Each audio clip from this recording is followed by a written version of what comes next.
Chapter 9. Now, for the first time in his 12 years of life, Jonas felt separate, different. He remembered what the chief elder had said, that his training would be alone and apart. But his training had not yet begun, and already, upon leaving the auditorium, he felt the apartness. Holding the folder she had given him, he made his way through the throng, looking for his family unit and for Asher. People moved aside for him. They watched him. He thought they could hear whispers. "Ash," he called, spotting his friend near the rows of bicycles. "Ride back with me." "Sure," Asher smiled, his usual smile, friendly and familiar. But Jonas felt a moment of hesitation from his friend, an uncertainty. "Congratulations," Asher said. "You too," Jonas replied. It was really funny when he told about the smacks. You got more applause than almost anybody else. The other new 12s clustered nearby, placing their folders carefully into the carrying containers on the backs of their bike. In each dwelling tonight, they would be studying the instructions for the beginning of their training. Each night for years, the children had memorized the required lessons for school, often yawning with boredom. Tonight, they would all begin eagerly to memorize the rules for their adult assignments. "Congratulations, Asher," someone called. Then that hesitation again. "You too, Jonas." Asher and Jonas responded with congratulations to their group mates. Jonas saw his parents watching him from the place where their own bicycles were waiting. Lily had already been strapped into her seat. He waved. They waved back, smiling. But he noticed that Lily was watching him solemnly, her thumb in her mouth. He rode directly to his dwelling, exchanging only small jokes and unimportant remarks with Asher. "See you in the morning, Recreation Director," he called, dismounting by his door as Asher continued on. "Right. See you," Asher called back. Once again there was just a moment when things weren't quite the same. Weren't quite as they had always been through the long friendship. Perhaps he had imagined it. Things couldn't change with Asher. The evening meal was quieter than usual. Lily chattered about her plans for volunteer work. She would begin, she said, at the nurturing center, since she was already an expert at feeding Gabriel. "I know," she added quickly, when her father gave her a warning glance. "I won't mention his name. I know I'm not supposed to know his name." "I can't wait for tomorrow to come," she said happily. Jonas sighed uneasily. "I can," he muttered. "You've been greatly honored," his mother said. "Your father and I are very proud." "It's the most important job in the community," father said. "But just the other night you said that the job of making assignments was the most important."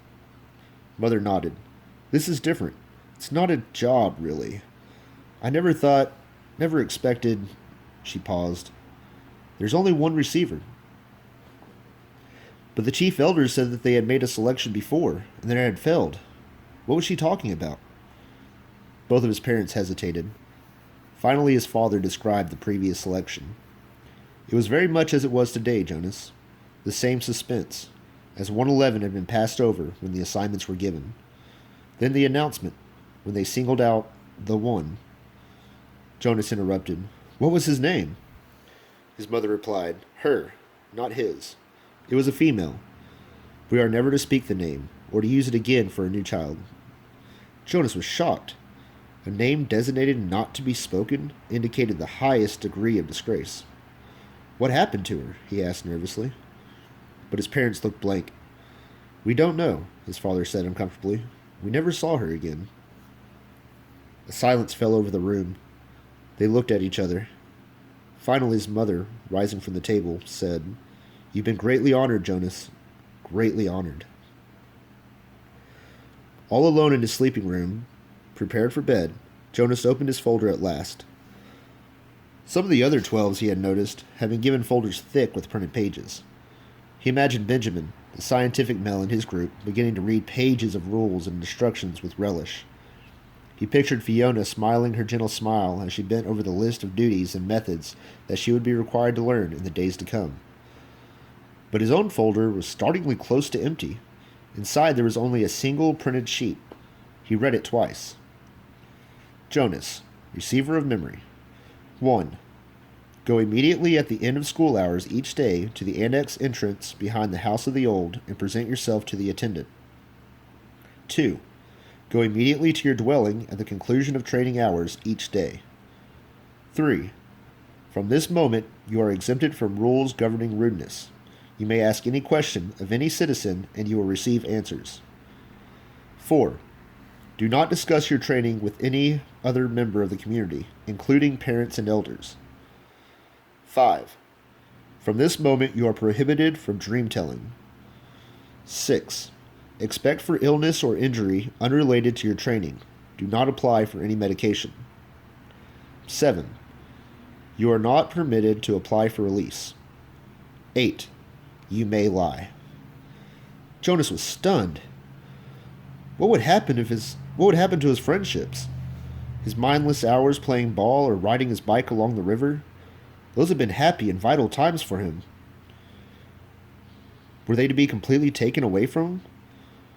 The simple logistic instructions, where to go and when, were expected. Every 12 had to be told. Of course, where and how and when to report for training, but he was a little dismayed that his schedule left no time, apparently, for any recreation. The exemption from rudeness startled him, reading it again. However, he realized that it didn't compel him to be rude. It simply allowed him the option. He was quite certain he would never take advantage of it. He was so thoroughly accustomed to courtesy within the community that the thought of asking another citizen an intimate question, of calling someone's attention to an area of awkwardness, was unnerving. The prohibition of dream-telling, he thought, would not be a real problem. He dreamed so rarely that the dream-telling did not come easily to him anyway, and he was glad to be excused from it. He wondered briefly, though, how to deal with it at the morning meal. What if he did dream? Should he simply tell his family unit, as he did so often, anyway, that he hadn't? That would be a lie. Still, the final rule said... Well, he wasn't quite ready to think about the final rule on the page.